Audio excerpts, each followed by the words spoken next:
This program is brought to you by Stanford University. Please visit us at stanford.edu. Good evening, everyone. Welcome back to Darwin's Legacy, our course in honor of the Darwin bicentenary on the impact of evolutionary thinking. I want to begin with just a few words about last week when we had a double lecture, which is unusual. We won't be doing double lectures very often on Charles Darwin, the man, the myth, and the momentous discoveries. Professor Bob Siegel started us off, as you'll remember, with a sweeping and often humorous look at Darwin the man, what he did and didn't do. Among the other fascinating insights that Bob reviewed for us, he pointed out that Darwin spent more time studying barnacles than he did on the entire voyage of the Beagle. That Darwin was more an authority on insectivorous plants than on the finches of Galapagos that were named for him. He barely studied the finches really at all. Bob pointed out that Darwin was certainly not the first person to suggest that species evolve or change over time. Indeed, his grandfather, Erasmus Darwin, wrote prose as well as poetry to that effect, not to mention Lamarck and Buffon before him. Bob noted that Darwin spent barely 1/1000th of his life in Galapagos and yet saw it, quote, as origin of all my views. I then followed Bob with a look at Darwin's data, especially what he saw and collected in that short period in Galapagos during the Beagle voyage, and how it influenced his subsequent thinking.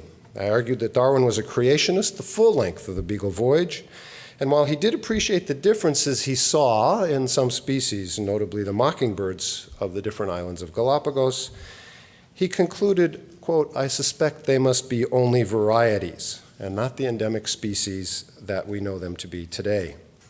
That suspicion of varieties was wrong, but it only was corrected after the Beagle returned to England in 1836.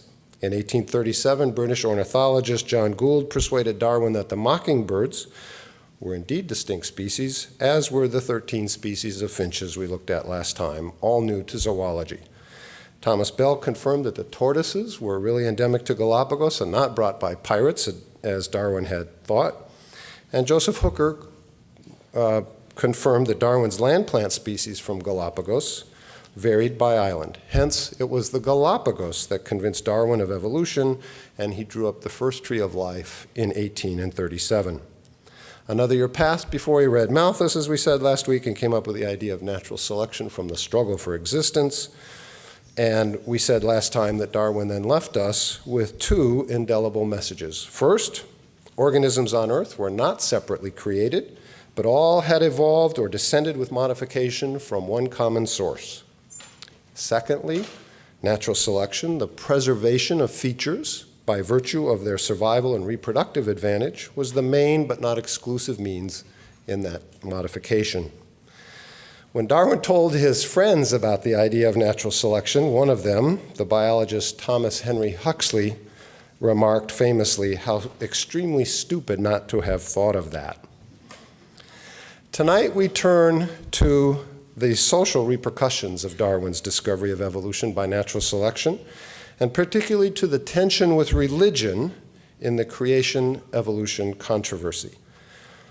In the United States, it seems like the creation-evolution controversy always comes quickly to the surface whenever discussing Darwin's legacy, so the course planning committee felt like we should address this matter right up front at the beginning of the class.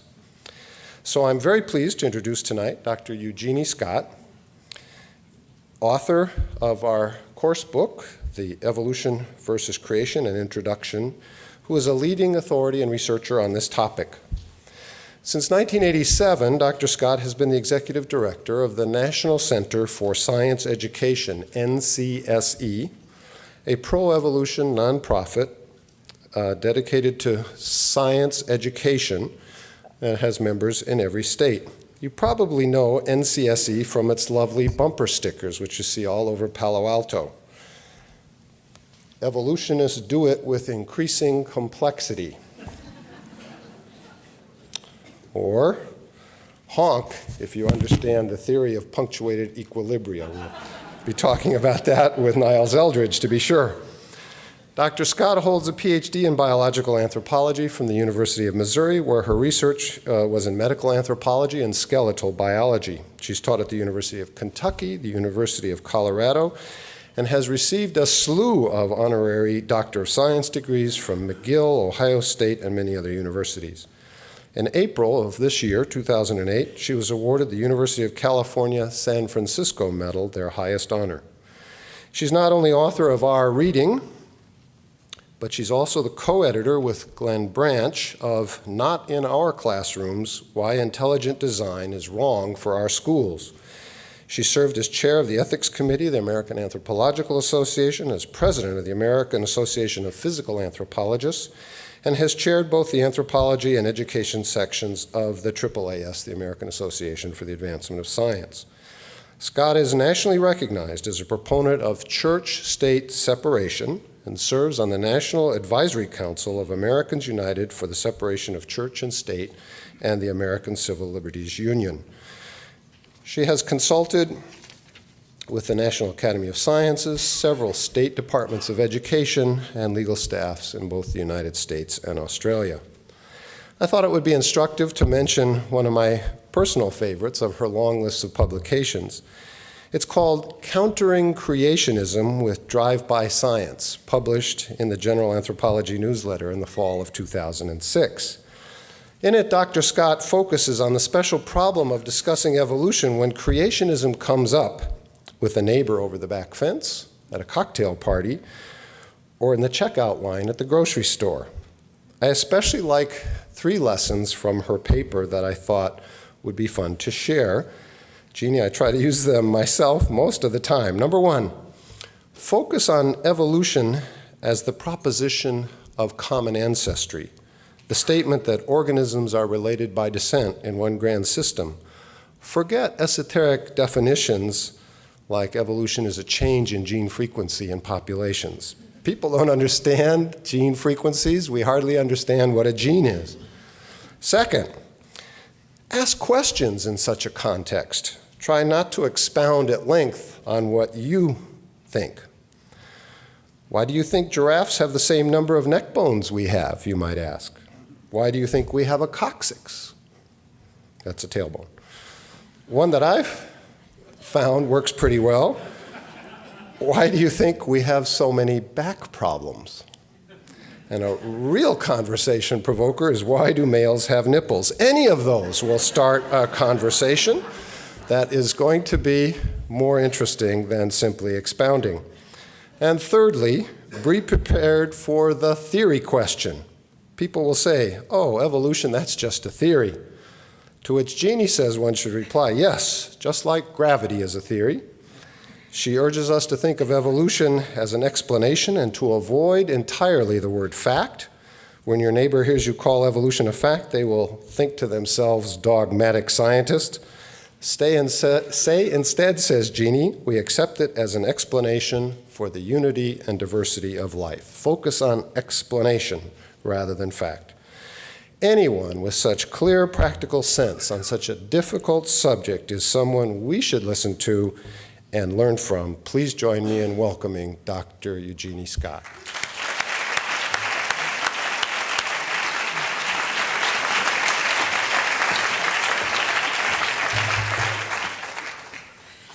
You know, drive-by science is what I do. I'm here for an hour. I'm going to say some things, then I'm going to disappear, and your faculty members have to mop up afterwards. So it's kind of a good deal for me, I guess, when you come right down to it. Science and religion. Probably not quite what you think it is, because people have a lot of confusion about what science is, and they really have a lot of confusions about what religion is. I'm going to start off by talking about epistemology. See, I can use big words with Stanford students, can't I? Ways of knowing. And any philosopher of science in the audience start cringing now, because what I'm going to do is simplify to a most disreputable extent. But that's what I have to do. I'm going to collapse a whole semester's work of discussion about ways of knowing into basically 3. And obviously there's a Procrustean bed going on here. One way of knowing is science. And since I'm going to be talking about that most, I'm going to talk about the other two and then come back to science. Another way of knowing is reference to personal states of being or insight. One of the most familiar examples of this way of knowing is a drug-induced state, which obviously none of you would know anything about whatsoever, but which sometimes tribal populations will engage in. The Yanomamo Indians in Venezuela will take hallucinogenic snuff, and the spirits from the forest will inhabit them, and they'll receive knowledge from the spirits about hunting or about the next tribe over whom they are at warfare with or whatever. Drug-induced states, a vision quest of a Plains Indian individual back in the 1800s, 1700s, where they would put themselves through conditions of great privation to basically generate hallucinations. And at that point, the gods of the Crow or the Sioux would then inhabit them and give them messages. They'd learned what their personal totem was and so forth and so on. And these kinds of personal insight or ways of knowing, ways of getting information based upon your individual experience can be extremely powerful to the individual. But they're not very persuasive to people either not from your culture or somebody from your culture who hasn't had that experience. I'm sure that the experience of a Yanomamo Indian of being filled with the forest spirits is going to be very unpersuasive to a fundamentalist Christian. But the experience of a fundamentalist Christian of being filled with the Spirit of God and therefore gaining insight into a variety of things is not going to be very persuasive either to the Yanomamo Indian or even to a Catholic whose tradition does not include those kinds of experiences. So this way of knowing tends to be very idiosyncratic and not very persuasive to other people. Another way of knowing is authority. And, you know, we live in the Bay Area, right? So we see all the question authority signs, right? And I always want to get out a magic marker whenever I see one of those bumper stickers and, you know, question authority, but stop at stop signs. There's authority kind of takes a bad rap in the Bay Area, but, you know, authority isn't all that bad. And your first authority, obviously, is your parents. Those of you sitting in the back of the room, who are the undergraduates, I understand, are moving away from that right now, but it is always true that your parents are right. Just remember that. And you can sort of see why it would be adaptive, really, for kind of instant obedience for a parent for a very young child. When mom says, get out of the street, here comes the car, that's not greatly different from a Pleistocene mom saying, don't tease the saber-tooth. There's definitely adaptive value to following what mom says to do. And most of the things that we know, we do take on authority, by and large, even many things that we know through science. When Steve Weinberg talks about quarks, I accept as authority. Okay. But it's not quite the same thing as mom's authority in telling you not to run into the street or something. I know that if I really wanted to, I could spend years and years studying the mathematics and understand why Steve Weinberg, the Nobel laureate, says what he says about quarks. I'm disinclined to do that, though, because my palms sweat at the thought of a fraction. So I tend not to, want to demonstrate to myself that what Weinberg says about quarks is correct. But I know that I can talk to other physicists who have spent the time, and so, I know that there's a way of verifying the statements made in science. So it's not quite the same sort of authoritarianism as what we usually consider in this particular way of knowing of authority. I want to call your attention to one particular kind of authority, which is revelation. Revelation is authority that is revealed to the person, member of the culture, from a sacred source. And many, many religions receive knowledge through authorities. The oracle at Delphi received, the Delphic oracle received messages from Apollo and gave them to the people who came to find out what they should do about things. The Muslims believe that the Quran was inspired, that Muhammad was inspired by God to write the Quran. Christians believe that the Bible, and especially the New Testament, was inspired by God directly to the Matthew, Mark, Luke, and John, and the other people who set down these stories. Again, Revelation tends to be fairly culture-bound. What is a acceptable revelation from a sacred source to one individual is not necessarily acceptable to another. Modern-day conservative Christians are not going to accept the Delphic Oracle as a source of knowledge by revelation, nor are they likely to accept Mohammed as a source of revealed truth. Similarly, other people will have other interpretations as well.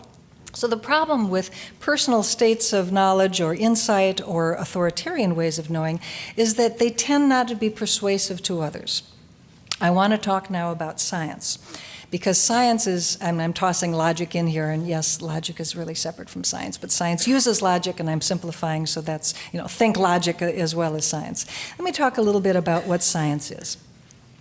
Now, you may be kind of surprised to hear me describe science as a limited way of knowing. But science is a limited way of knowing in two ways. It's limited because all we're trying to explain is the natural world. That's one limitation. The second limitation, in my view, is that we are limited to using natural processes or mechanisms. That gives us a lot to do, because there's a lot in the natural world that we can attempt to explain, and we have a great deal to learn about the processes and history of the planet and so forth. But still, that leaves out a lot of things that human beings might be interested in knowing more about. The important component of science, in my opinion, is that a scientific way of knowing, a scientific explanation, is one that tests itself against the natural world. The big idea in science is really testing of knowledge. Let's talk a little bit about testing, because when people think of test, they think of experiment, right? And I tend not to use the word experiment. Aren't these awful pictures? Because when you use the word experiment, this is the kind of image that people get. Somebody sitting in the laboratory pouring something from one beaker to another. I like to use the word testing. An experiment, a direct experiment like these people are doing in the picture, that's one kind of test, but there's a lot of different ways of testing an explanation. These archaeologists can be testing their explanations in a field setting. These biologists sitting in a blind making observations of ducks can be testing a hypothesis. You don't have to control all of the variables. You don't have to do your testing in a laboratory to still be testing an explanation. When we're talking about testing explanations, we're talking about holding constant certain variables and looking at what's left so that you can see whether your explanation really does explain what it is you're trying to explain. Most Americans don't understand that. That's kind of sad. Let me give you an example.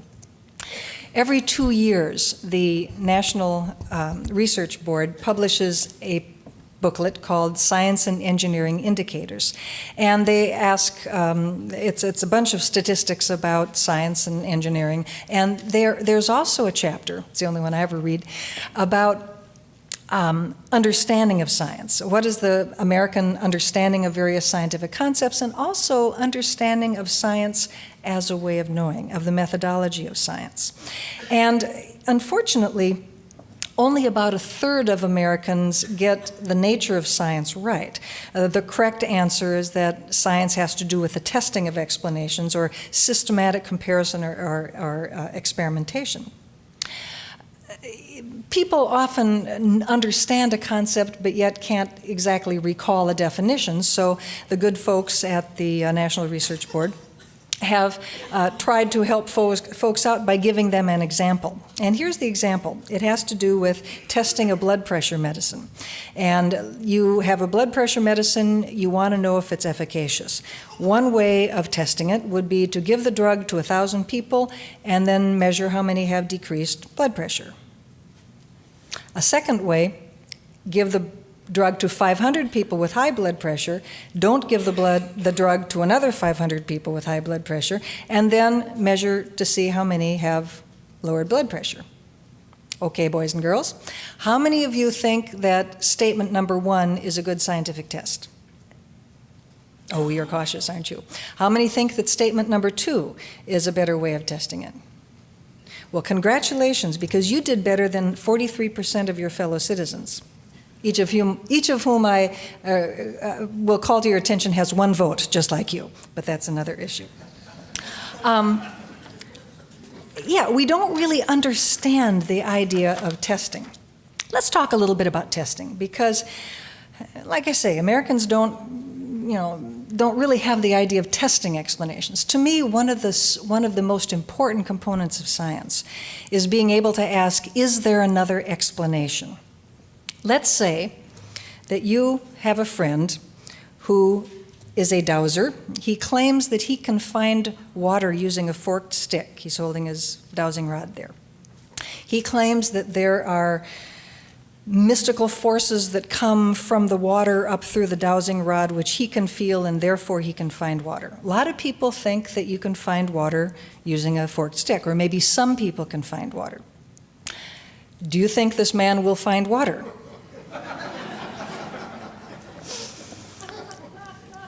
Is there another explanation? In fact, I think he's about to fall into a puddle before he... There may be many reasons why old Uncle Fred in the next hollow over is able to find water. Maybe he's lived in this valley for a long time and he kind of subliminally knows where water is likely to be found. It may be that he lives in a place like these English dowsers where wherever you dig, you're going to find water. That's a wonderful picture because it's after a rain, but they're out there just very enthusiastically. If any of you are teachers or are thinking of becoming teachers, you can have a wonderful lesson with your students using something like dowsing and actually testing whether or not dowsing works. And if this was an actual class, I would go through this with you. In the meantime, there's a wonderful site from the Australian skeptics, which I will call to your attention, where all of this is described, and it's really a lot of fun. This is the Australian Dowsing Association. These are all people who are convinced that they can find water with a forked stick. And so the Australian skeptics set up a test. They took these plastic bottles, which I believe is there, one is there, right there, and some of these plastic bottles had water and some of them did not have water, and the plastic bottles were covered up, and the dowsers would go around and see whether they could detect which of these covered plastic bottles had water and which did not. The tendency is to count the hits and forget the misses, so that's why you have to do this in an organized fashion, controlling for certain variables. If you were a class of mine, I would lead you to understanding the principle of blinding, which is that the dowsers can't know in advance which bottles have the water. You'd be surprised how useful that is when you're setting up a test. And then I would lead the students to understand about double blinding. And that is that the guy with the check sheet who is writing down whether or not dowser A or dowser B selects the proper, or what, I should say, not proper one, whether the dowsers select or don't select a particular bottle, that person also can't know where the bottles are. Can you think why that would be so? Yeah, you could inadvertently cue. You're getting close. Sixth graders are wonderful to do this with because they totally cue in the investigators, and that's how you teach them about double blinding. At any rate, there's all kinds of things that you would want to do to make this a fair test. The idea is controlling variables. You want to have not just the water bottles watered and unwatered, because the bottles with water are going to sink deeper into the grass, so you have to put something in the other bottles as well that's of equal weight. You can brainstorm about all the things you'd have to control to make this a really good study. And then, of course, in double blinding. And of course, when you do that, you find that the dowsers don't find water any more frequently than expected by chance, which is a fun thing. So testing is a very, very important component of science. In addition to testing, another very important part of science is inference.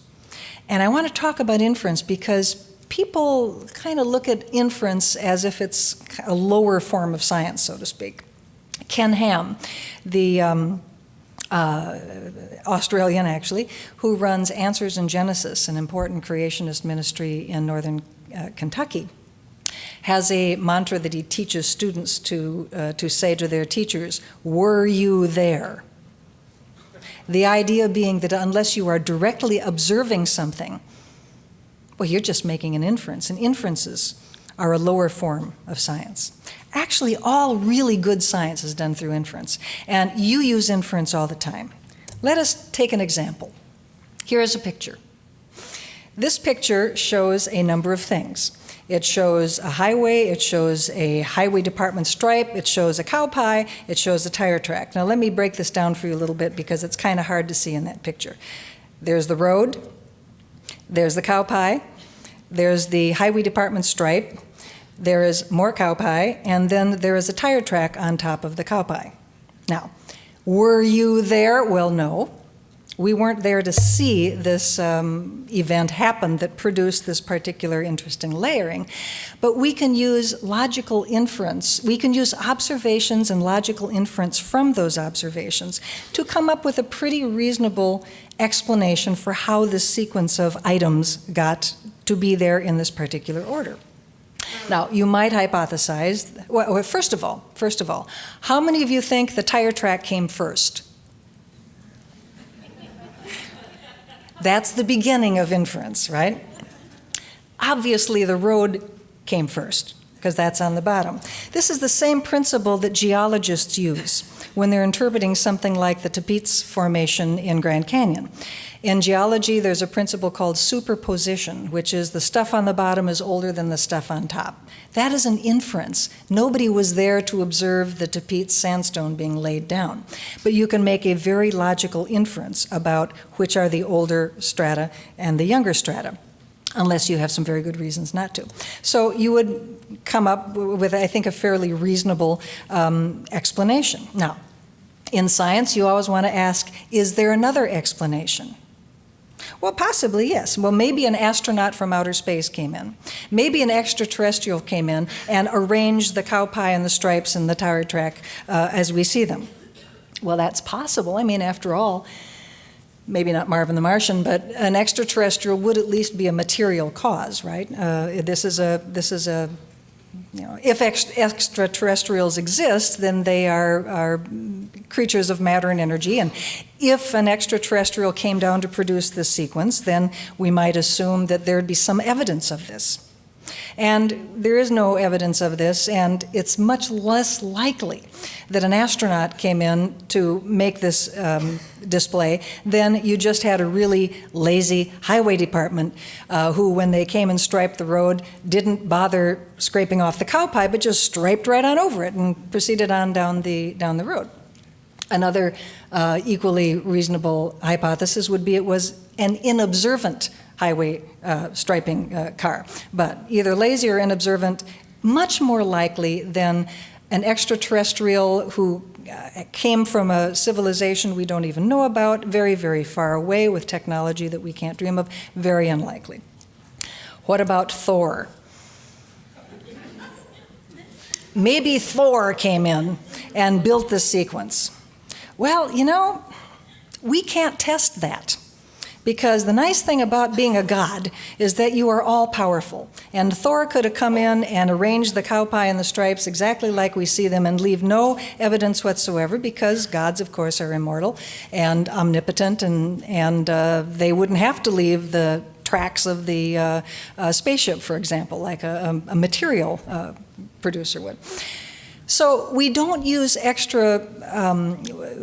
supernatural explanations in science.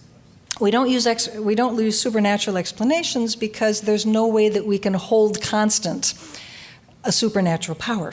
And if science is about testing and holding constant variables, we have to just leave supernatural explanations like Thor out. So inference is a very basic way that we make decisions. And this is a very simple inference, obviously, but we make inferences about things all the time. Evolution is an inference. Evolution is the inference that living things have descended with modification from common ancestors. And we make this inference based upon a huge range of information, including the fact that living creatures form this hierarchical distribution. Bears and dogs look more like each other than they look like lions, because bears and dogs shared a common ancestor with each other more recently than they shared a common ancestor with lions. Okay? This is the way the tree of life falls out in this hierarchical fashion. Evolution generates hierarchy. The only explanation that makes sense of this kind of distribution of similarities and differences is common ancestry. But it's an inference, it's not an observation. It happens to be a very powerful inference, supported not just by the tree of life, but by anatomy, by behavior, by other homologies, biochemistry, embryology, and so forth. Descent with modification is the one explanation that makes sense of a huge, huge amount of biology. And that is why it is a very, very powerful and a very solid explanation. Now, I'm not going to talk anymore about the methods of science. Let me talk a little bit about the content of science. And here I want to steal a very good diagram from my friend Jim Treffel, who is a physicist who does some very good writing for the public on science. He talks about the content of science forming three concentric circles. In the middle, the core, as it were, the first concentric circle, consists of the core ideas of science. These are the ideas that are well tested, that are well accepted. We've tested them so much, we really have a lot of confidence in them. It may not be true that the planets go around the sun, but it's worked really well for a long time. It's not an observation. Nobody has sat out in space and watched the planets, observed the planets go around the sun. Heliocentrism is an inference, just like common ancestry. Most of the really good ideas in science are inferences, by the way. So things like heliocentrism, things like evolution, plate tectonics, those are core ideas of science. They can change, but in general we have a lot of confidence in them because they've held up for so long. Around the core ideas of science is the scientific frontier.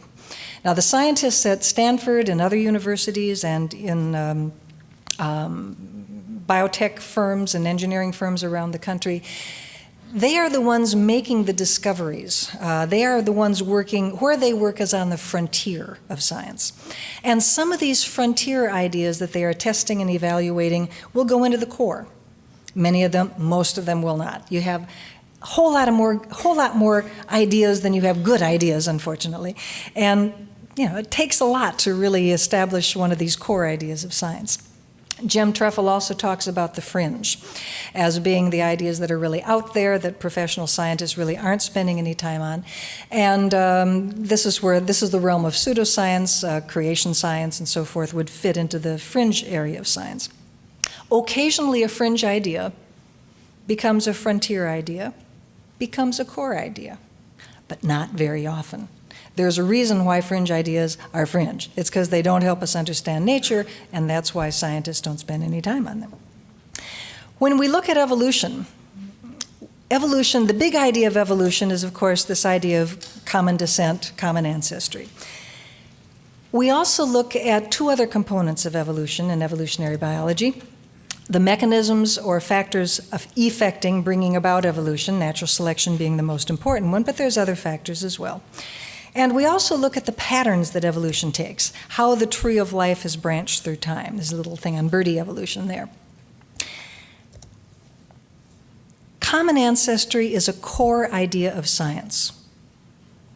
The scientific community at Stanford and elsewhere is not arguing over whether living things descended with modification from common ancestors. That's a done deal. That's a core idea of science. It works so well, it's tested all the time. We just work from there, and nobody's really actively testing that, although it's possible it could be wrong. But basically, nobody's really asking whether common ancestry happened.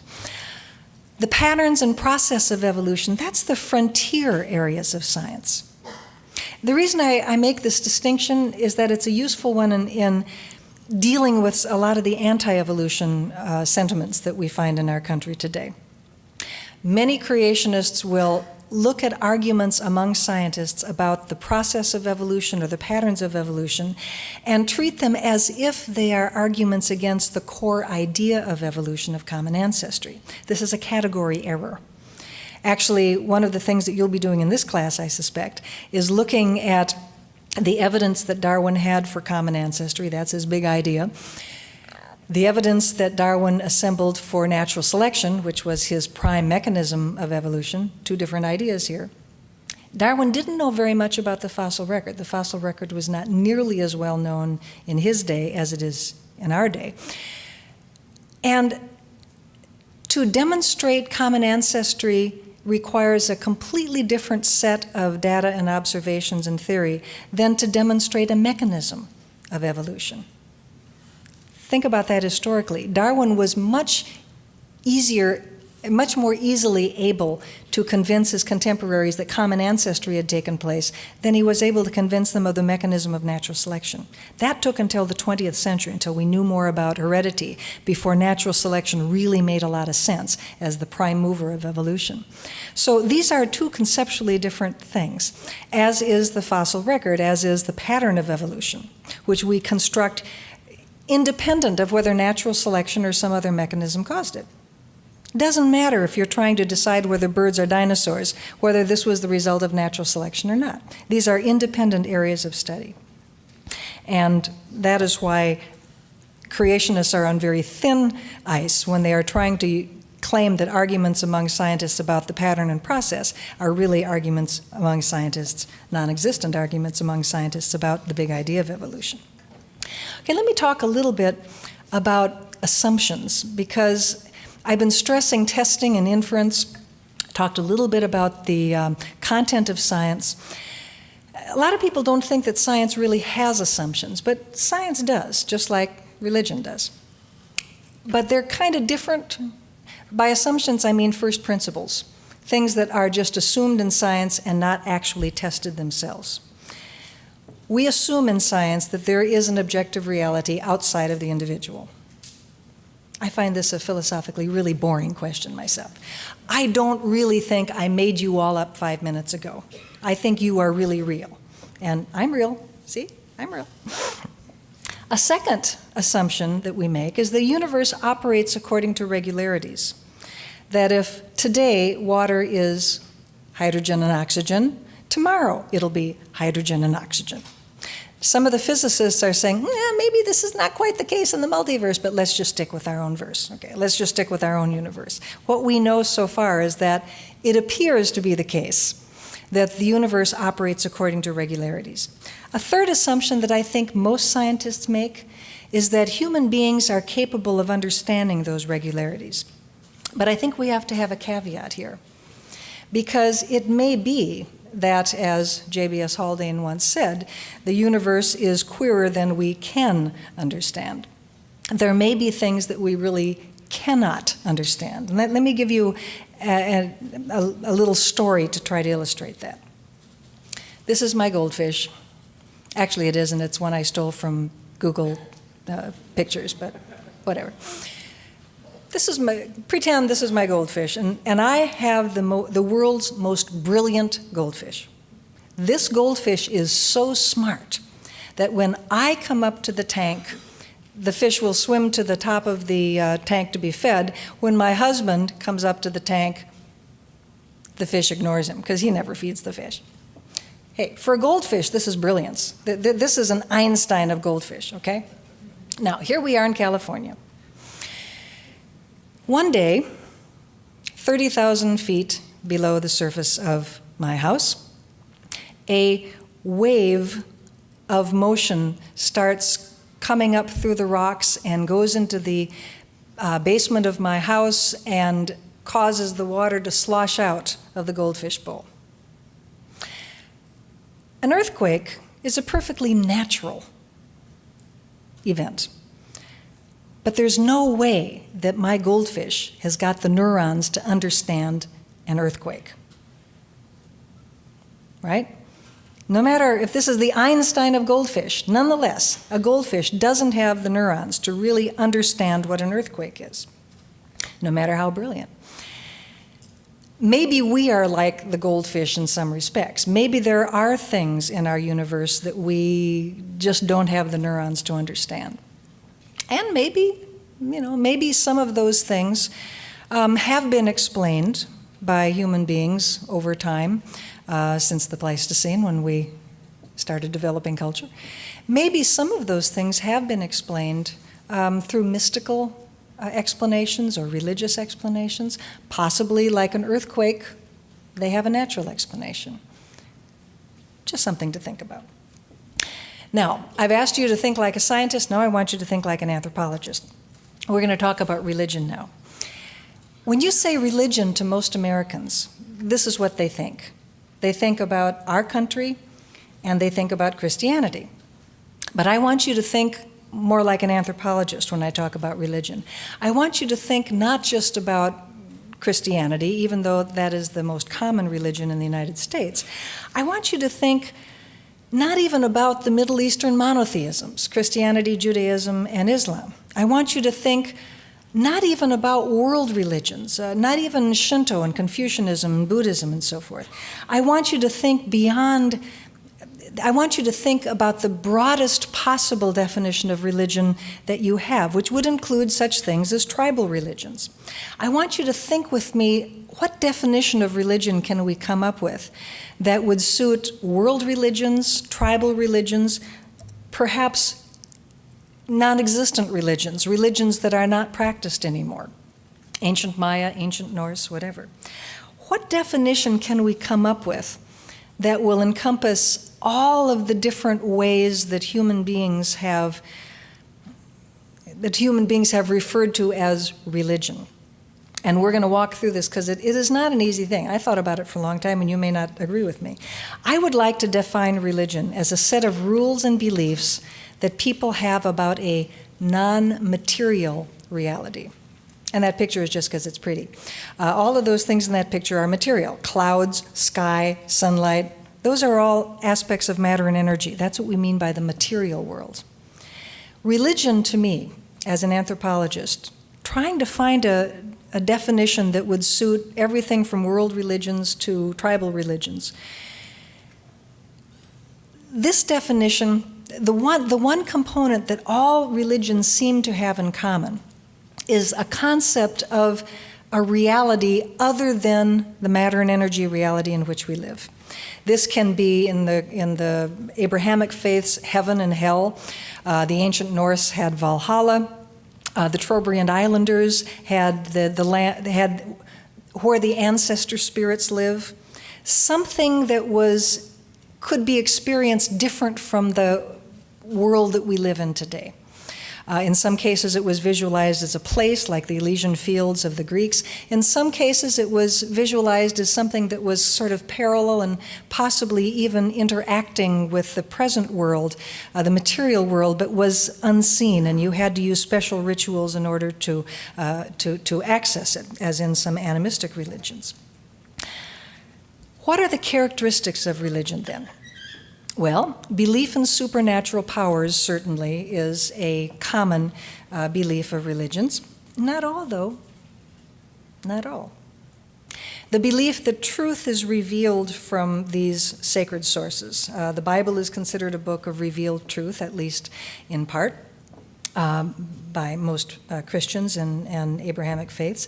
And also the idea of mystical, personal states of being are considered important, are considered to be a form of knowledge, differently interpreted.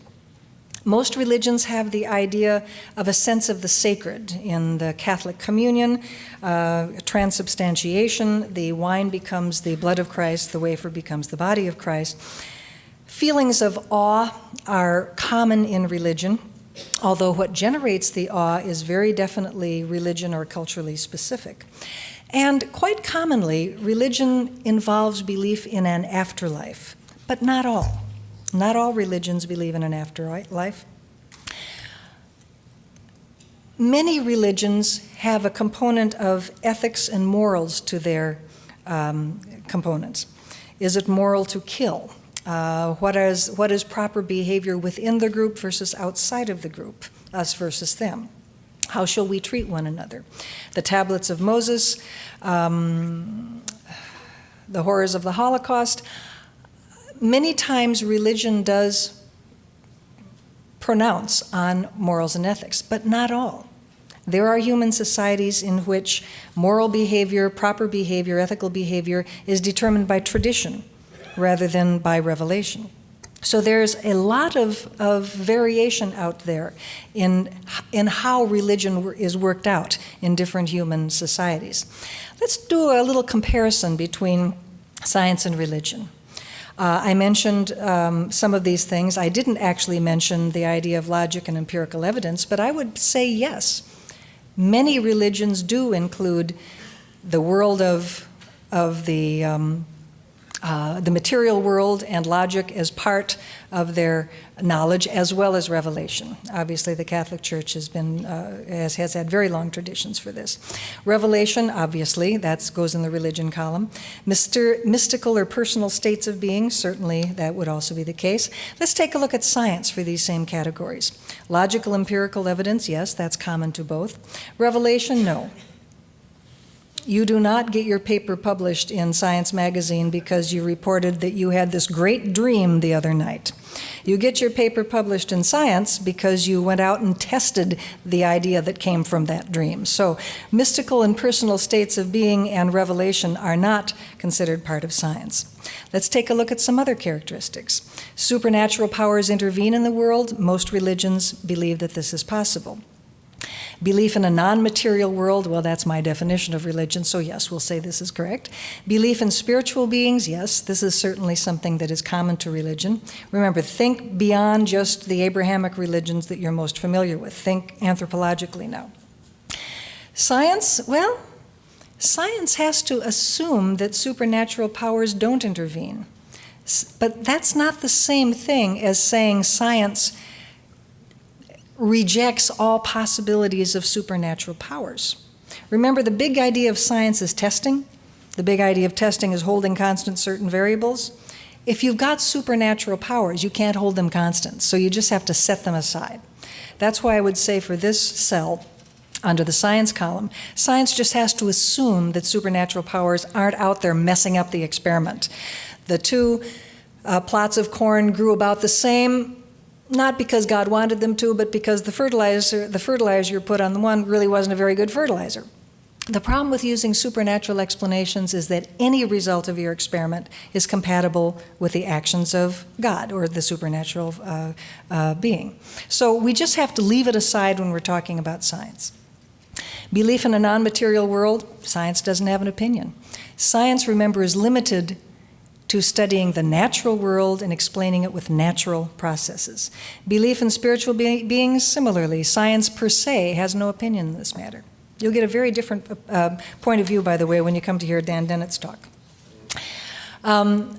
Belief in an afterlife, most religions do believe in an afterlife. Concern with morals, ethics, and evil, yes, certainly, most religions, not all, but most religions have this. A sense of awe, of mystery, a sense of the sacred, certainly those are characteristics of religion. How about science? Science has no opinion on an afterlife. If there is an afterlife, it's not something science can study, because science studies the natural world using natural causes. It's outside of the natural world. It's not part of a scientist's job description. Is science per se concerned with evil, ethics, and morals? No. Are scientists? Oh yeah. I'm very concerned with morals and ethics and things like that as a person, as a human being, as a member of our society. Wearing a scientist hat? Not especially. Scientists don't obsess over whether it is moral for a coyote to kill chickens, okay? That's just not a question that comes up in science, right? So science itself doesn't have a dog in this particular fight. A sense of awe, of mystery, and the sacred. Science really doesn't have an opinion here. Scientists may indeed have a feeling of awe. Every time I go down Grand Canyon and I see that canyon with the tapetes there and all the other wonderful things in the Grand Canyon, my jaw drops to the bottom of the raft and I just sit there. It's just fabulous. But that doesn't have anything to do with explaining the depositional sequence that laid down the tapetes, right? There's a difference between science as a way of knowing and what scientists do. I would want to make that, I just want to underscore that. Science as a way of knowing is limited to just explaining the natural world, just using natural processes. Let's look a little bit about religion in the United States. These data come from a very large study from the City University of New York, something like 100,000 telephone interviews. It's just a massive study, very, very reliable. In the United States, approximately 76.5% of Americans identify themselves as Christians, about 1.3% as Jews, about 14% identify themselves as having no religion, and then the rest is minor religions. If we just take that Christian group, we can break that into two components. Born-again Christians, which is about 30%, and mainstream or mainline Christians, which is about 46%. Now these numbers, are plus or minus because terms like evangelical, terms like fundamentalist, terms like Pentecostal are very difficult to define. In general, a born-again Christian is someone who has a personal relationship with God. Salvation is directly mediated through Jesus, and the Bible is true. It is at least inerrant, and most born-again Christians believe that the Bible is should be taken literally as much as possible. Given this very large percentage of conservative Christians, it is perhaps not a big surprise that the topic of evolution generates a lot of difficulty. I want to put one idea aside right away, which is very common in the consideration of science and religion, and that is that scientists are all a bunch of atheists. A recent study by Eklund and Scheidel in Social Problems last year made a survey of scientists, of natural scientists and social scientists at elite institutions. Probably some of the colleagues here received the questionnaire. Obviously, this is much too small to see, but the statement, "I do not believe in God," I'm going to call your attention to the overall average for natural sciences, the overall average for social sciences, and just let me reprint that information for you here. Natural scientists, 37.6% declare themselves atheist, about 29% declare themselves agnostics, about 32% declare themselves believers, and there's a gradation of belief from very sure to probably. Social scientists had a slightly higher percentage of acceptance of religion, slightly lower incident of atheism. Now, clearly, when you look at those, the data from the Cooney study, scientists, natural scientists, or social scientists have a lower frequency of acceptance of God, of belief. Fewer of them are religious than the population as a whole, but by no means is it 0%. And this is a common misunderstanding, even on many campuses. Just assume that at least 3 out of 10 of your colleagues are going to be believers if you're at an elite institution. If you go to a community college or four-year college, the percentage is higher. And there's all kinds of interesting sociological reasons. But I just wanted to point out the fact that scientists are people of faith. Scientists are believers and they're not believers. They have a full range of belief from conservative Christianity to liberalism, agnosticism, and so forth. It is not true that all scientists are atheists. That should be obvious, but it isn't to many Americans. But we do have a real problem in the United States with the acceptance of evolution. In this study by Miller and colleagues, published a couple of years ago, the question was asked of Americans as well as 32 other nations: humans evolved from earlier forms of animals, true or false? The blue is true, the yellow is don't know, the red is false. And I know you're looking for the United States, aren't you? We beat Turkey! We might aspire to a little higher than that in terms of cultural literacy, but it is certainly the case that there is a movement out there that is very definitely opposing evolution and believes that evolution is a seriously injurious idea to American society. These bumper stickers come from a movement called creation science, which was founded largely by Henry Morris back in the 1960s and still continues very successfully today. Scientific creationism or creation science is basically the Christian doctrine of special creationism, but with the additional claim that there is scientific evidence to support these ideas. In special creationism, the idea is that God creates, but all Christians believe that. It's how God creates. In special creationism is the idea that God creates everything in its present form. And the kinds of organisms, plants and animals, are created with limited genetic variation. The creationist view is a lawn rather than a tree. Each blade of grass is a separate creation. The blades of grass don't come together like the branches of a tree. There can be variation within the kind, but the kinds are separate, independent creations. And usually everything is created at one time. That's the most common form of creationism. The answers, and the idea that everything is created in its present form is the most important component of special creationism, as it is played out in both traditional creation science and in intelligent design, which we can talk about later.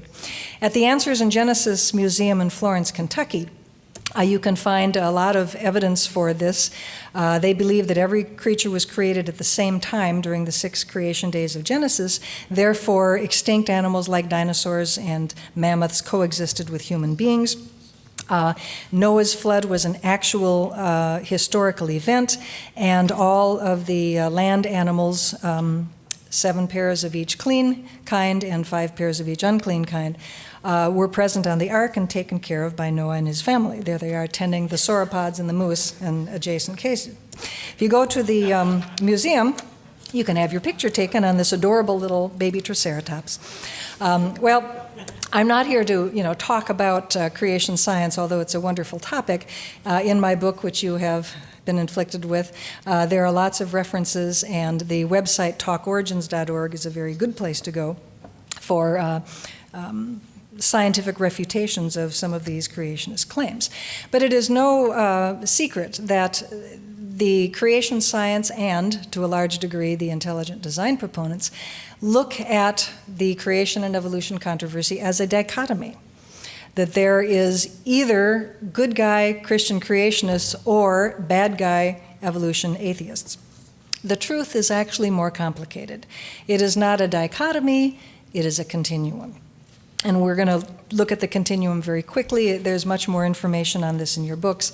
The most extreme of the creationists are the flat earthers, the individuals who do believe that the earth is not spherical, but circular, round like a coin.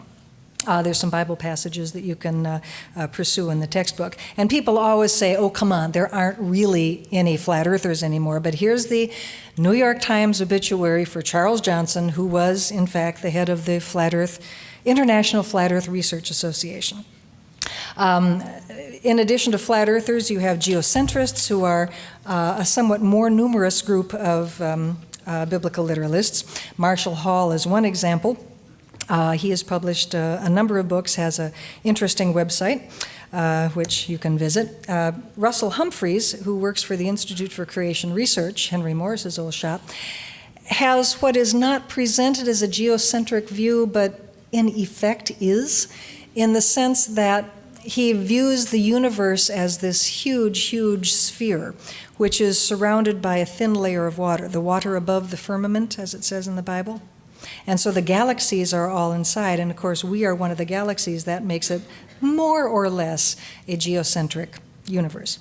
Now, the reason for geocentrism or flat earthism is that these are the people who take the Bible to be the most literal publication, and there are many passages which I repeat in my textbook describing what sources that they refer to. Most Christians obviously do not interpret the Bible this literally. But as Gerardus Buo, a very famous 20th century geocentrist, wrote, "If God cannot be taken literally when he writes of the rising of the sun, how can one insist that he be taken literally when writing of the rising of the sun?" The idea that if Genesis is not correct, then Revelations cannot be correct. You have to accept the whole Bible as literally truth. I mentioned the young earth creationists, Henry Morris's followers. I won't, the Institute for Creation Research and Answers in Genesis, I won't talk about them anymore. There also are old earth creationists. Old earth creationists are individuals who do interpret the Bible literally, particularly the creation of kinds of organisms. They do not accept evolution. They believe that the living things, plants and animals, form separately created kinds. But they do accept the evidence from science for an ancient Earth. They accept radiometric dating, radioisotopic dating. That's not a problem for them. It's an attempt to try to keep as much of a literal interpretation of the Bible as possible, but still accept as much of modern science as possible. Very popular old Earth creationist perspectives include the day-age theory, which is the idea that each day of the 6 days of Genesis is a very long period of time, which allows you to maintain more or less the sequence of Genesis creation, but allows time for an ancient Earth. The gap theory is more of an 18th century view, not too many gap theorists around these days. That's the idea that there was a very, very long period of time in between Genesis verse 1 and Genesis verse 2, that there are two creation stories in the Bible. Progressive creationism is another old Earth view in which God creates more and more complicated organisms sequentially through time. In other words, the geological column really does reflect reality, as opposed to how Noah's flood sorted animals, which is what you get from the young Earth creationists. It's fun stuff to read, it really is.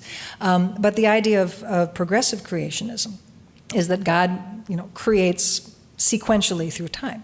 So there are a lot of old Earth creationist views, but they all are special creation views in that God creates things pretty much as you see them today. He may not have created the mammals until the Cenozoic, but he created them like we see them today. Theistic evolution is a very common Christian view. It is actually the view that you will find if you went to Catholic school. Theistic evolution is the idea that evolution happened, but it was the way God chose to bring the universe about. There's been a lot of Catholic scholarship on Catholicism and evolution, on Catholicism and science. This book, Catholicism and Science, was edited by my colleague, or was written by my colleague Peter Hess and a colleague of his. People keep sending me cartoons about theistic evolution, so I have to share them. I'm tired of making decisions. Let's just go with natural selection. Now that's a quintessential theistic evolution cartoon. For the physicists, you made it all out of quarks? Get out of here. And because I am an anthropologist, I simply had to include this one. Instead of starting from scratch, why don't we just use modified chimp DNA?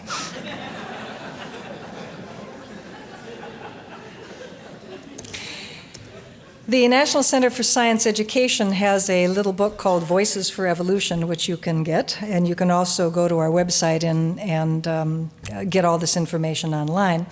Voices for Evolution presents perspectives from scientists, educators, and religious denominations, basically saying evolution's okay with us, it's how God did it. There's a lot of theistic evolution statements. And what many people don't realize is that evangelical Christians are also split on the issue of evolution. A website called the American Scientific Affiliation, asa3.org. It's a very interesting website. The ASA is an old organization, dates back to the 40s, like me. And it is an organization of evangelical Christians in science. And most of them are theistic evolutionists, which comes as a real surprise to conservative Christian students. Last on the continuum is materialists. Now, materialism is the view that matter and energy, the material world, the material universe, is all there is. There is no God, There are no gods, there are no ancestor spirits, there's no supernatural. There is only, reality consists only of the matter and energy world that we are, universe that we are familiar with. A statement by Richard Dawkins, "The universe we observe has precisely the properties we should expect if there is at bottom no design, no purpose, no evil and no good, nothing but blind, pitiless indifference," with which I agree completely, by the way. But this is a very classic statement of materialist philosophy.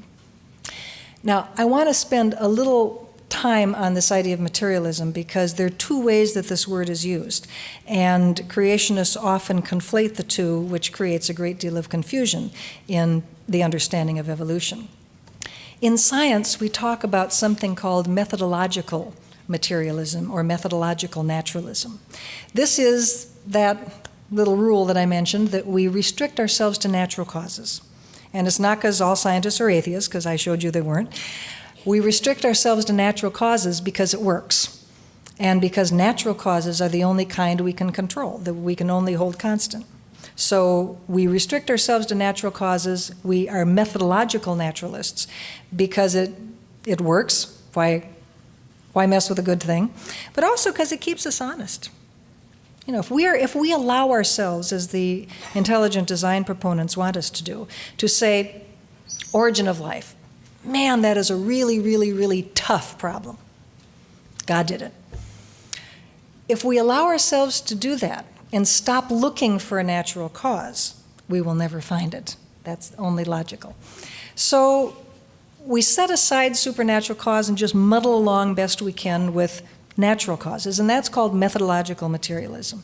There's also philosophical materialism, which was that position on the continuum that I showed you, the view held by Richard Dawkins and some scientists, not all. The idea that matter and energy, that material causes and phenomena is all the universe is composed of, that there is no supernatural. These are not the same. They are not contingent on one another. Although I'm sure all philosophical materialists are also methodological materialists, the converse does not hold.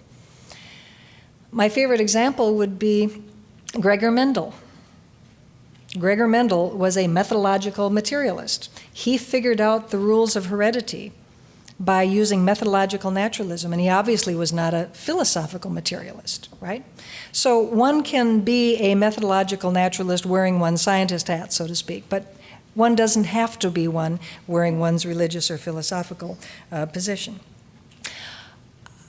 I have long admired a colleague of mine in anthropology who wrote an article a number of years ago in Discover magazine, kind of dealing with the Dawkins position, as it were, of the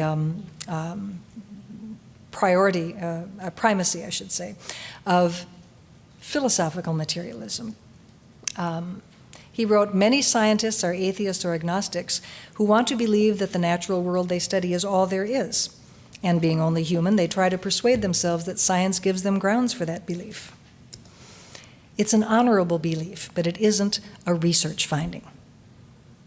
And I think the take-home point here from Matt Cartmill's article is that science may support philosophical or religious views, but science does not compel any particular philosophical or religious view. Can we take another look at those two columns that we looked at before and maybe add a third column here, materialism? Logical, empirical evidence used? Yep. Revelation? No. Mystical, personal states of being? Certainly not. But I shouldn't say certainly not. That may be up in the air. I don't know of any, but maybe. Supernatural powers intervene? No. Belief in a non-material world? No. Belief in spiritual beings? No. Materialism rejects all of those. Notice here in the previous comparison, in this comparison, and the next one, the differences are much more between religion and materialism than between religion and science. Belief in an afterlife? No. Concern with evil, ethics, and morals? Yes, because it's a philosophical view. Sense of awe, mystery, and the sacred? Yes, from nature, not from supernatural forces. I guess what I would like to present to you is something to contemplate. when you're thinking about the relation of science and religion, and of methodological naturalism and philosophical naturalism, consider that science may indeed provide support for. It is used by Richard Dawkins to support atheist ideas. Science is also used by Francis Collins to support theistic ideas. This is empirically true. Science is used by both theists and atheists to support their points of view. Which side does a better job is something that you can certainly debate, and the theists and the atheists can have, been arguing for a very long time. They will doubtless continue to do so.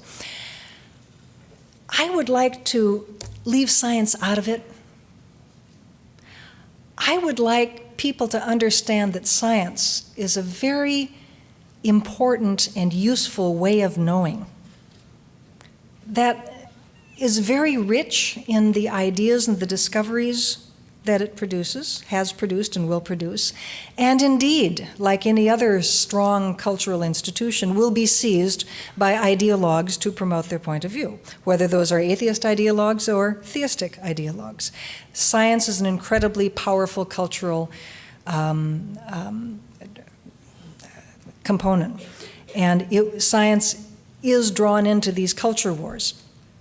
I would like to try to discourage people from doing that, both non-believers like myself as well as believers, who are many friends of mine and people I work with.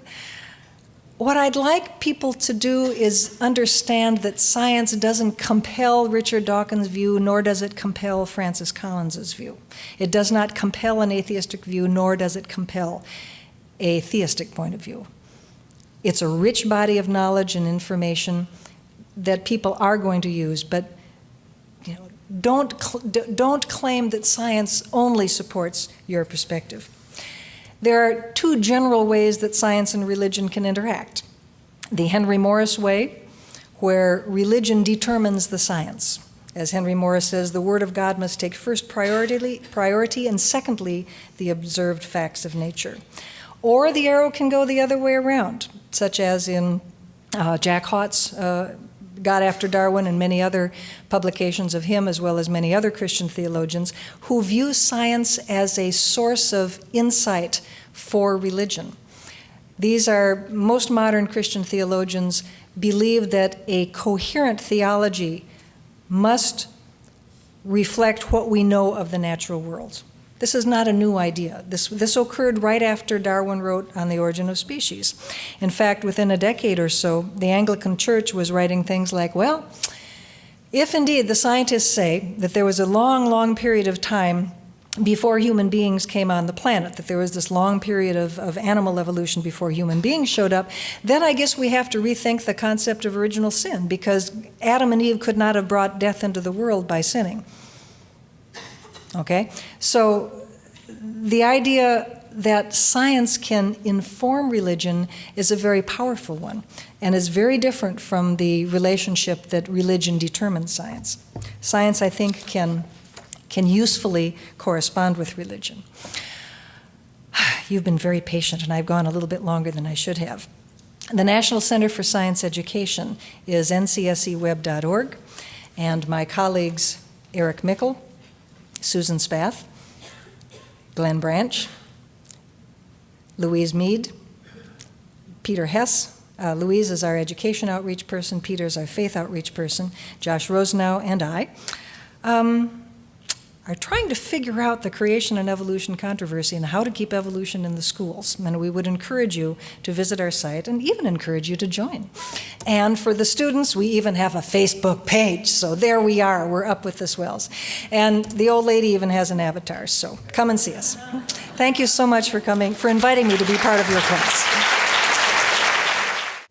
Our first discussant is Professor Brent Sockness, Associate Professor and Director of Undergraduate Studies in the Department of Religious Studies here at Stanford.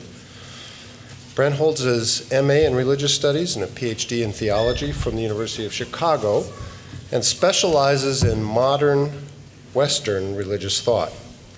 His current research interests focus on German post-Kantian Protestant theology and ethics in the 19th century. Protestant. Easy for you to say. Yeah, that's a good one. There are a lot of those in the United States. Especially the work of 19th century philosopher, theologian, and humanist Friedrich Schleiermacher, who had prophetic words to say on the subject of science and religion that I hope Brent will share. Brent has held fellowships from the German Academic Exchange Service, the American Academy in Berlin, the Stanford Humanities Center, and the Alexander von Humboldt Foundation. He is chair of the Schleiermacher Group of the American Academy of Religion and vice president of the German Schleiermacher Gesellschaft. He also serves as the Department of Religious Studies undergraduate director, as well as on the steering committees of the Stanford Program in Ethics and Society and Interdisciplinary Studies in the Humanities. Brent. Thank you very much. There are all sorts of thoughts streaming through my mind. Thank you very much for that presentation and for the opportunity to be here tonight. I'll try to be as coherent as I can. And many of you, let me just start by saying many of you might be thinking, oh, this is one of those horse and pony shows where they bring up the scientist and then the advocate of religion or evangelical Christianity, and they face off, and you get entertained for 45 minutes or so, or something like that. That's not the case. In fact, I agree with much, if not with perhaps most of what was said tonight in terms of the issue of the sort of border skirmishes and this question about the proper realm and methodology of science and its relationship to religion. As was mentioned, my own training is, in fact, in Christian theology at a major divinity school. University of Chicago is historically a sort of bastion of what was called around the turn of the 20th century as modernism. They were the folks fighting already with the fundamentalists in the teens and 20s. But my training is in theology, and my specialty is, you might say, the intellectual history of the Christian religion in Europe, particularly in the 18th and 19th century. So my broader perspective is one of somebody who has watched various outbreaks of debates between science and religion over time, and that's the perspective from which I'm commenting tonight. First, I guess a word about science and religion. I guess I'm in the nice position of now being able to complexify things a bit since you've laid the groundwork. It's a great combination, isn't it? But I think to talk about science and religion as two sort of monolithic enterprises is a bit problematic and distorting. I mean, there is a scientific methodology, an empirical scientific methodology that arises through hypothesis and testing and verification that most of the natural sciences share. But it's nonetheless the case that there are many sciences, and those methodologies are themselves, at least at the level of individual disciplines, quite different. Likewise, the term religion, you went to pains to impress upon the students that the category of religion shouldn't be thought of just in terms of the Jewish and the Christian traditions with which we're most familiar, but you actually set out a more anthropological definition that tried to be more universal. So the first thing I guess I want to point out is the culture, first of all, that both religion and science are cultural activities. They're things human beings do, okay? They're things human beings do, practice, believe, and so forth. Second, I want to talk about, or just point out, the cultural specificity of this debate, or of this recent skirmish between natural science and religion, and that is how peculiarly North American it is. Why is it that the debate about evolution and creationism takes place in North American culture and not in another society whose indigenous religion is Buddhism or Taoism or Hinduism. Why is it that the European churches took a different route on many of these issues? That's an interesting thing to think about. For instance, the German thinker that was mentioned that I study, Schleiermacher, and a whole host of German theologians who were both university professors but often served in church leadership positions. The question about the literal interpretation of the Bible on the one hand and the autonomy of the sciences on the others were not the kind of hot-button cultural issues in other societies that they are in North America. So I'm just inviting you to think about the cultural specificity and peculiarity of this particular debate, which is so part of our current culture wars. Just now on to some comments about the talk. I was a little bit perplexed, and here I'm going to be critical. I was a little bit perplexed about the epistemology that was set out. We were told that there are three ways of knowing: science, personal insight, and the examples given there were hallucinatory drugs, and authority. And of course, within the context of a discussion of religion in the United States, that would be the authority of Scripture. I know that's an oversimplification, but I was left a little puzzled as to where the humanities, for instance, would fit into that schema. That is, there are not only the natural sciences at Stanford, but there are also the social sciences, which often now pattern themselves after the natural sciences, but that's an old debate. But there are the humanities, in which professors in all sorts of humanistic disciplines studying literature, various cultures, philosophy. Where's philosophy in the epistemology? That is, there are whole fields of realms that, broadly speaking, we would call knowledge that don't fit into this oversimplified epistemology. Okay? As somebody working in a religious studies department, we scholars of religious studies approach religion first and foremost as a historical and cultural phenomena. A phenomena that comes to us through times that involve complex symbol systems. Here would be my definition of religion: complex symbol systems in which human beings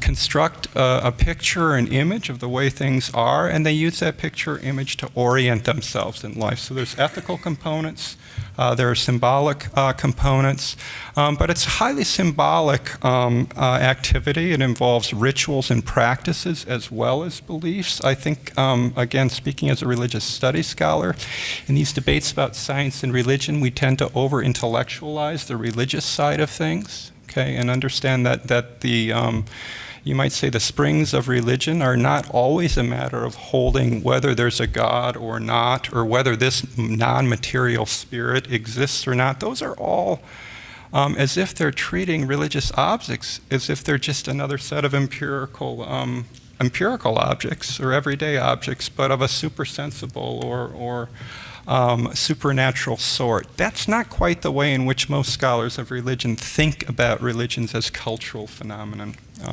Even if you think of somebody like Clifford Geertz, who so famously wrote this essay called Religion as a Symbol System. So my perspective on religion and what people are doing when they practice religion, when they sing hymns, when they recite the Psalms or the Book of Genesis, it's less, I think, cognitive than this discussion tonight assumes. Which is not to say that precisely where you are in the trenches, which is not to say that that's not where these discussions tend to be. Precisely because, bless your soul, you have made it your vocation, if I may use a religious word, to devote yourself professionally to these debates and the very practical orientation toward exactly, these matters. Very practical orientation. In any case, I'm getting the sign already, believe it or not, that it's time to wrap up, and I can mop up in the Q&A anything that I've begun to introduce here. Thanks. Thank you, Brent. Our second discussant is Professor Jeffrey Wine, Professor of Psychology, Human Biology, Neurosciences, and by courtesy, Pediatrics. Professor Wine served as the director of Stanford's well-known program in human biology from 2003 to 2006. He teaches a wide range of courses in cellular neuroscience, cognitive neuroscience, brain and behavior, the human genome, the list goes on. Professor Wine heads the Cystic Fibrosis Research Laboratory, which carries out basic research on campus to ameliorate cystic fibrosis, the famous lung disease, which is a major cause of illness and death among CF patients. The lab has as its leading hypothesis that cystic fibrosis lungs will retain near normal function if infections can be held at bay. From his work with human biology, with cystic fibrosis, and with much more, Jeff has a special perspective on evolution. Welcome, Jeff. Thank you. I think you can tell from that introduction that I'm a little bit of an outlier up here. I don't think that I can add to this discussion any more than any single one of you could add, and I'm going to try to turn it over to you as quickly as I can. Let me just say that I enjoyed the presentation a great deal, and as always, I enjoy being a student more than I enjoy being a teacher. I learned a lot.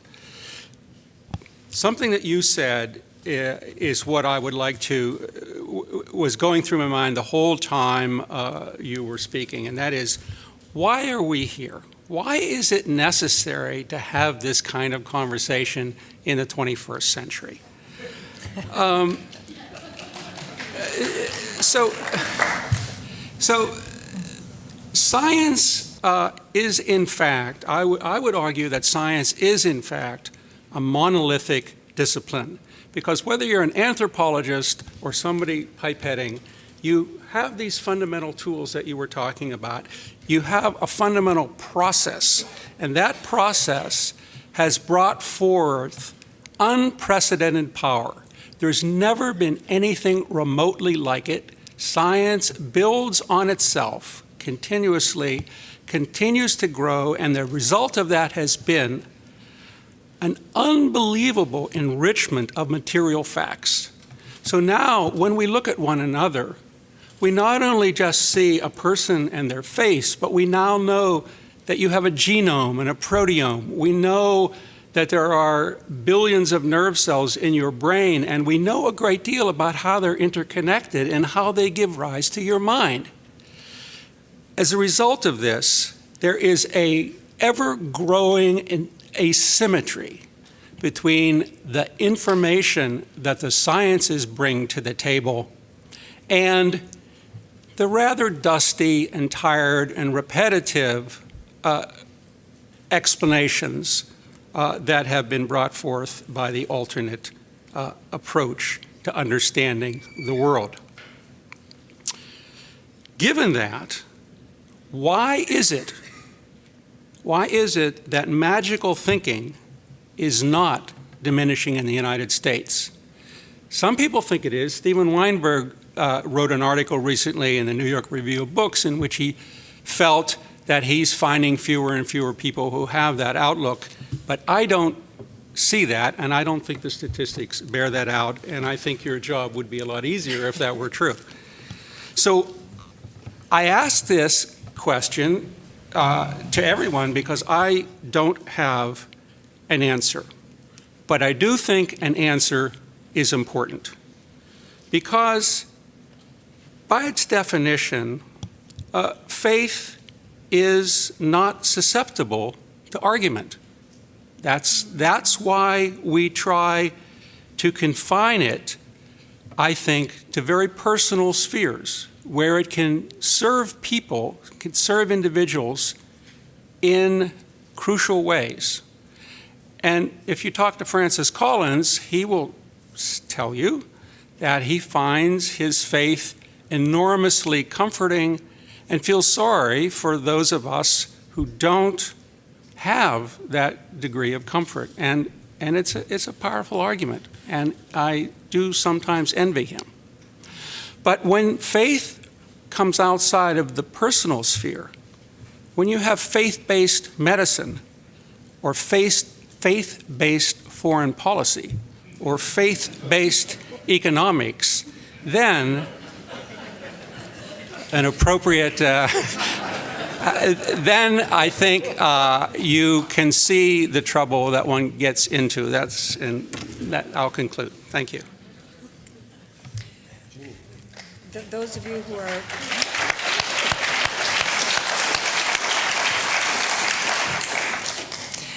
this will be available, I understand, on the internet. And those of you who are watching this sometime down the line may wonder why the chuckles.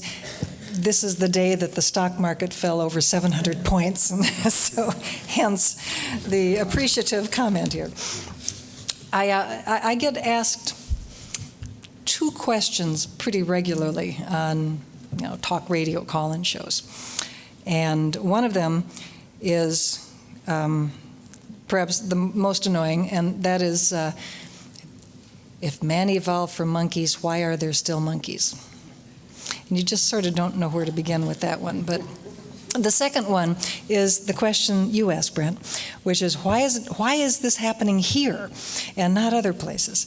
And I actually have an article that I wrote which gives my ideas as to why this may be the case, published in Cell in this February 2006 or something. You can find it if you Google me in Cell, because that's the only article I ever wrote in Cell, that's for sure. What is a physical anthropologist doing publishing in Cell anyway? But and just to make a very long story short, it has to do with history, in my opinion. The fact that we have a particularly conservative form of Christianity in the United States. Fundamentalism, after all, was invented here. The 12 fundamentals were written between, 1912 and about 1918, something like that. And that formed the basis for this new American Protestantism called fundamentalism, which really didn't take root in Europe. I mean, this is we think of Christianity as being this, biblically literist kind. Well, not obviously all. Hopefully we have a little more sophisticated view, but many of us look at Christianity as being this biblically literalist kind of perspective, which is really not the case at all. It's a minority when it comes to world Christianity. That said, in parts of the world where conservative Christians have been very active in evangelizing, where you're getting the growth of these more conservative forms of Christianity, such as Latin America, Central America, Africa. You are finding more anti-evolutionism as well.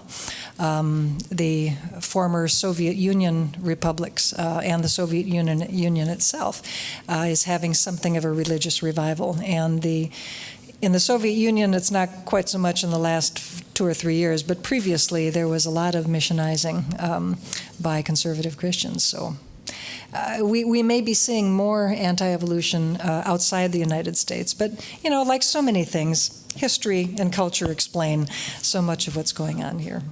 And I will be the first to admit that I was dealing with very general principles, and it's really nice to have an opportunity to follow up with a little bit more detail. And we're eager to take questions from the audience, so please help yourselves to the mics and let's ask some of those good questions you've all been waiting to ask.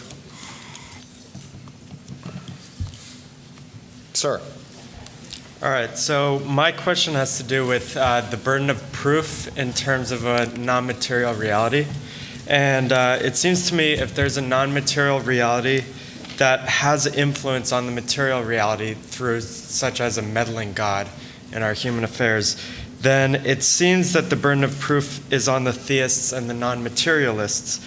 And if this is the case, then we can realize it. So I think something that Dr. Scott mentioned in her talk where it's beyond our capability to understand is actually false, but we can realize it if not understand it. And if there is a non-material reality where the gods are not meddling in our affairs, it seems like the only way we're ever going to arrive at a consensus about God is through logic, not through butting heads.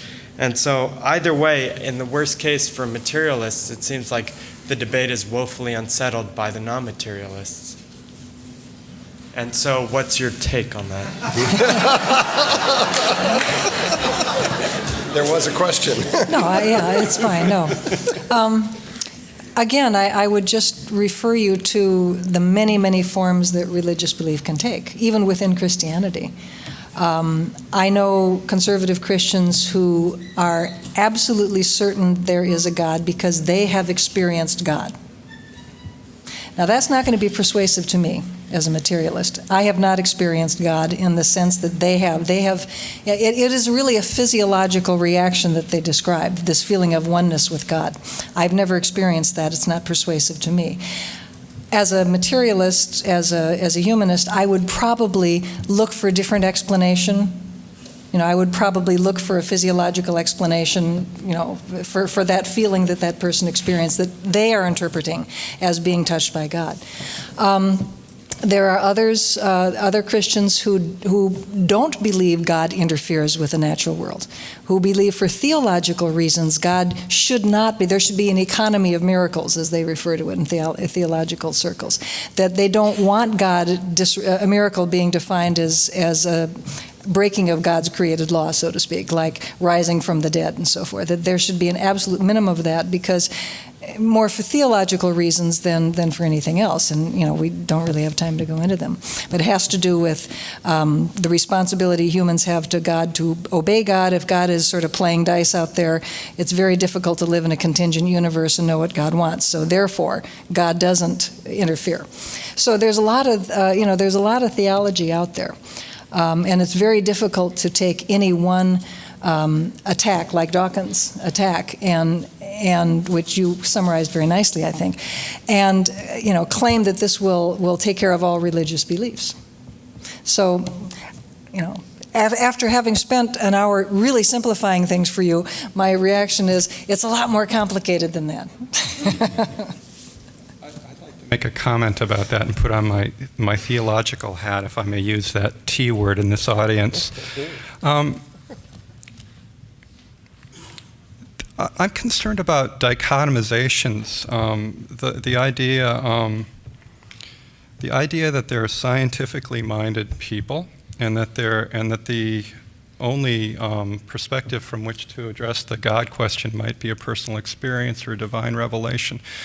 The question of God throughout Western history has not been a matter of empirical science, nor has it always, indeed for most of its history, been left up to faith as a matter of blind leap.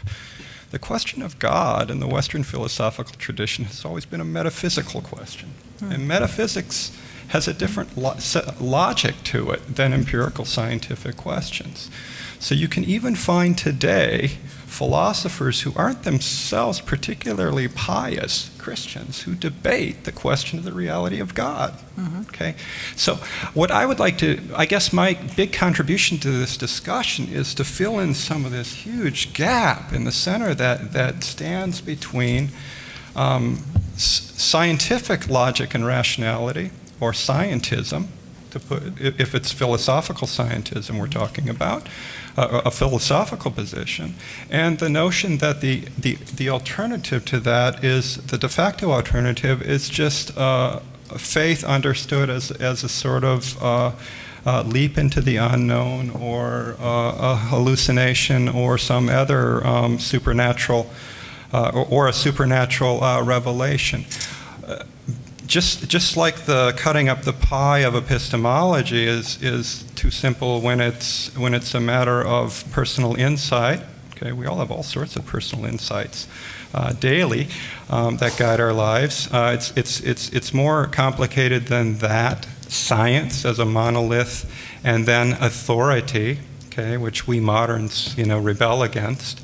I think all of the intellectually interesting debates about the science and religion question, about creation and evolution, if there is a debate to be had there, not the politically interesting ones, which is where that's where you are in the trenches, but the intellectually interesting ones are in the philosophy of science on the one hand, And there are philosophy of science courses and history of science courses students should and ought to take here at Stanford. And in fact, after teaching here for about 7 or 8 years, myself in religious studies, I can remember coming to this realization. Boy, if only Stanford students would take a philosophy of science course before they came to the religious studies department. Okay, wouldn't that be nice? Okay, so the real issues, where the issue gets joined in a serious debate and conversation, is in philosophy of science, okay, and philosophy of religion. Okay, there's one thing religious studies scholars don't agree about one whit, and many of them have given up even trying to do it, and that is the theory of religion. Okay, what is religion? Okay, they have given up the idea that we can give a definition that covers all cases. Many, if not most. So contentious is it that it forms one of the backbones of our whole discipline. Okay. But one reason why I try to do that is to get people away from this dichotomy.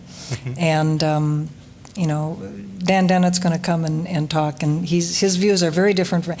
I probably agree philosophically with Dan Dennett on reality. When neither of us believe in God, we're both materialists. But his views on religion are very, very different from mine. And I think in many ways, his views are really too narrow, which is why I'm casting a much broader net. So, Thank you. Next question. To the other side. You were next, and then we'll go to the other side. All right, fine. I like to look at the whole sweep of human history. And scientists actually deal with empirical evidence.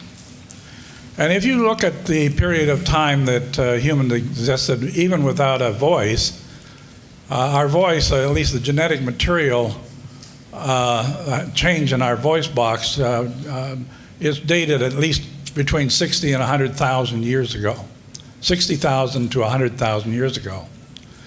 We existed with our 5 senses the way they are, without, that is, naked 5 senses, to be able to acquire our empirical evidence for a very long time.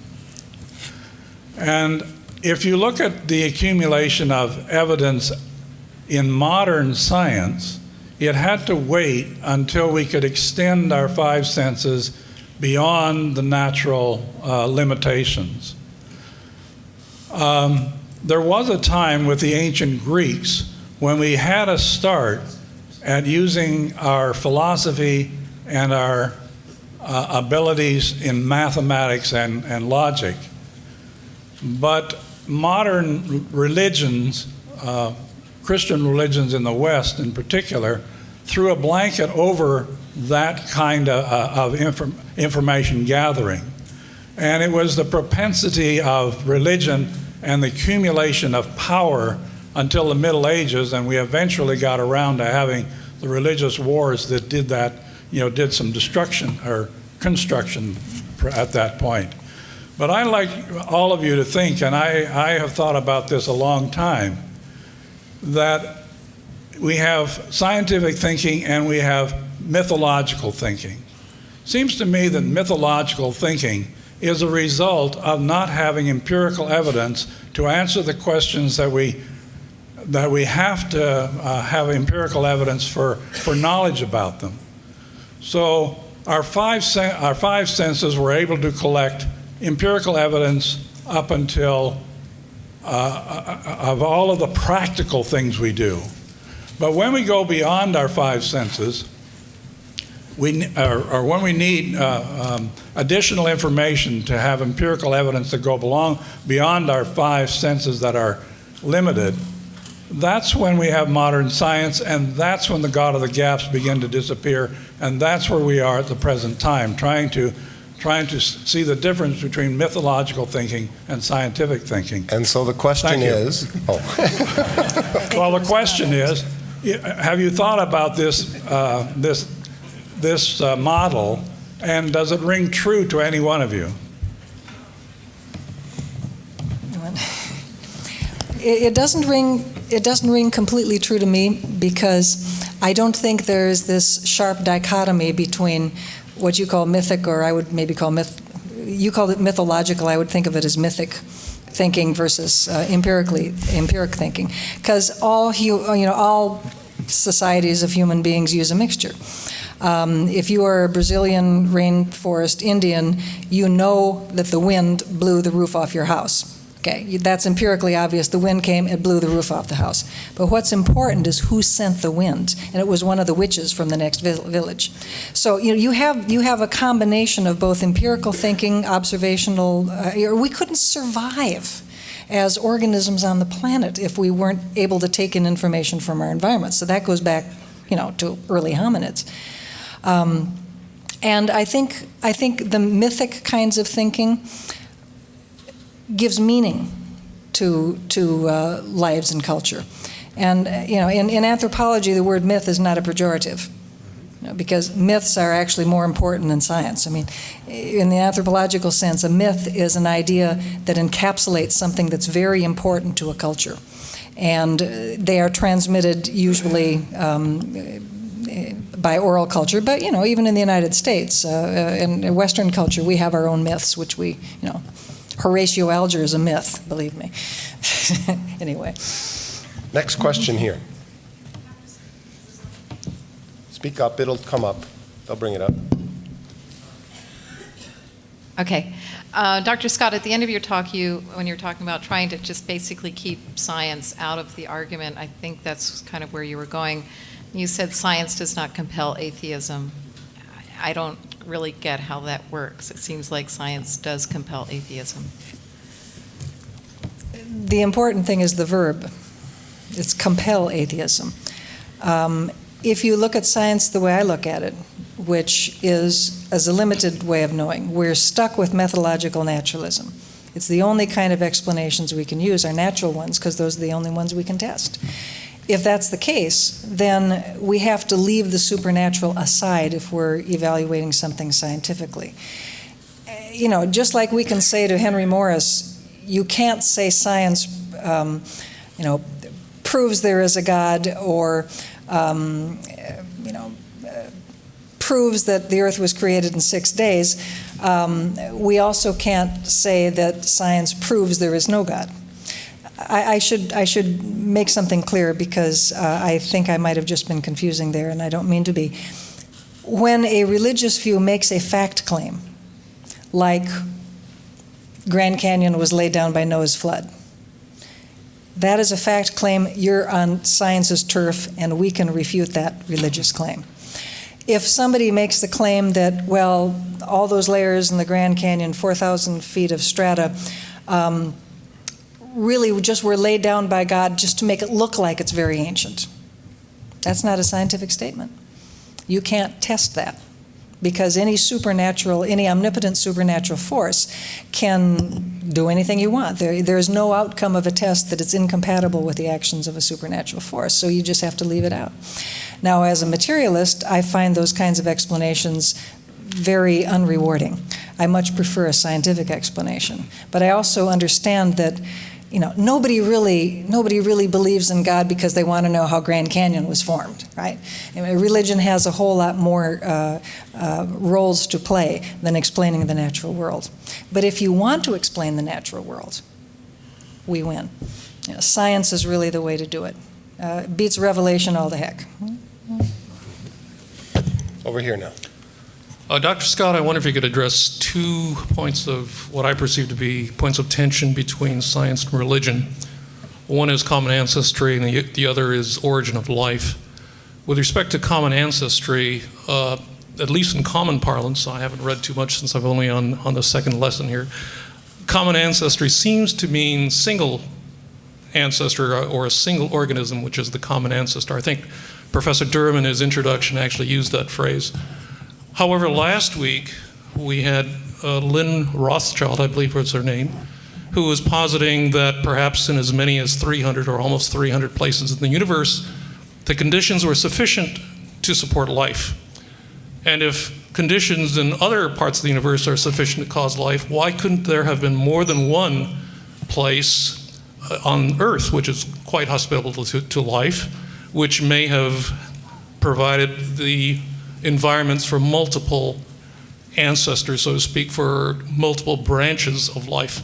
Now, in addition to Lynn Rothschild, Darwin himself, in the assigned readings for last week, I believe it was chapter 7 talking about difficulties, alluded to that possibility, at least by analogy, where he was talking about electric fish and how there were very distinct species of electric fish which might not have a common ancestor. And he complicated the argument by pointing out that there were luminescent insects which were even more difficult to justify as having a common ancestor. And he argued that, in fact, because of the special environmental circumstances of each of these species, perhaps natural selection worked independently to create this electric or luminescent capability. And he analogized that to scientists who make similar inventions at about the same time when the scientific environment was favorable. So by analogy, because you have common features, common features do not require or imply a common ancestor. Isn't it possible that various living things, because of their common feature of life, do not necessarily imply a common single ancestor? Second question, which is related No, to one question. One to a customer. We're now at 5 minutes to go, customer. so we have to keep it short. You want to take that one first, Gene? Sure. Caveat. Darwin was a great guy, but we know so much more about evolution today than he did, that he's an interesting historical character. He had some wonderful insights, but we're not Darwinists. We're evolutionary biologists. We've gone well beyond. Darwin would have loved Evo Devo, which kind of handles some of those things like luminescence occurring in very different lineages. The question, though, was the origin of life and whether there's a single origin of life. Well, the origin of life actually was a separate related point, but I haven't expressed it. Whether all living things come back to a single organism wouldn't matter, I don't think. Well, theologically, it could make a big difference, which is why I'm saying... Did you say theologically? Theologically, yes. You're talking about I don't see religion why versus not. I mean, science. if there's a God, he could create any number of ways. God wouldn't have to have a thing just created I will once. defer to the theologian at the table, but I thought that Can't one of the God create problems any way was he that... So would the implication then Yes. be that if we descended from a number of different soupy little... No, what I'm saying is the organisms lineage of that- humans might be different than the lineage of fish. Oh, no. By the time you get to creatures like humans and fish, you're dealing with common ancestry. The only reason you would question the concept of common ancestry is when you get way down there at the root of the three domains. Humans and fish belong to the group called eukaryotes. You've seen one eukaryote, you've seen them all. Eukaryotes that's a real knee slapper for biologists. Eukaryotes are every creature on the planet that has nucleated cells. So that's plants, that's animals, that's most of what you're familiar with. All eukaryotes have a common ancestor. Nobody's going to argue about that at all. Now, way down, and you got eukaryotes, archaea, and bacteria, varmints, prokaryotes, no nucleus. Way down at the root of those three domains, and these are all single-celled organisms at the root, there was probably a lot of genetic swapping around, which makes it probably impossible to find that, my metacarpal here, probably impossible to find a single organism or recreate or hypothesize about a single organism that was the first replicating creature, because there was all this genetic swapping down here at the root of the three main domains. But once you get eukaryotes, you've got common ancestry, because all eukaryotes are made on the same sort of biochemical plan, so to speak. But Genie, and go Darwin back a didn't little. know any of that. Go back a little great. further and ask, Yeah. if you go back into that soup, do you believe that there was one replicating molecule from which all theirs are descended, or do you think there were multiple? Or could you Could know? well have been multiple. But natural selection operates as soon as you've got replication. Mm-hmm. And you have, and the definition of life, which, by the way, is harder than you think. Defining what life is not easy. And people who do research in origin of life, at this end we've got replicating structures in a nucleus. Okay, that's definitely alive. What if you've got replicating structures that aren't in a nucleus? Is that life? that's kind of iffy. And you can work on all sorts of these, and you got organic molecules that aren't anything, and so that's definitely not life, and you got a lot of iffy stuff in between. So, whether there was one or probably a multiple of replicating structures back there in the very early Archean, and one of them just happened to be better at it than others, and we're all descended from it, that's possible. Can I just add a theological point, and it has to do with the logic of the sort of argument I think that was trying to be made, and that is to say, let's say even if we could put a sort of placeholder there for God, for a divine intervention, the presumption in most of these debates seem to be that the God that you'd have there is the God of Christianity, and not Zeus or some supernatural power we know not what. There's no logical link between remember the goldfish between that first supernaturally caused spark of life and the God of the Bible. And that seems to me to be a very difficult theological argument to make, unless, of course, you're just trying to look for a way in which your view of the Bible and biblical authority and the Christian tradition can be compatible with the scientific view. But I don't think it's very good science, and in that respect, I concur entirely with Dr. Scott this evening. So it's time we wrap up. Panelists, and I'm do you agreed have, with, yes. This has been a lot of fun. A concluding remark, any of you? Nah. I think you have a wonderful class. This is going to be a great 10 weeks. Jeff? Great. Any concluding remark? Thank you all. Don't forget.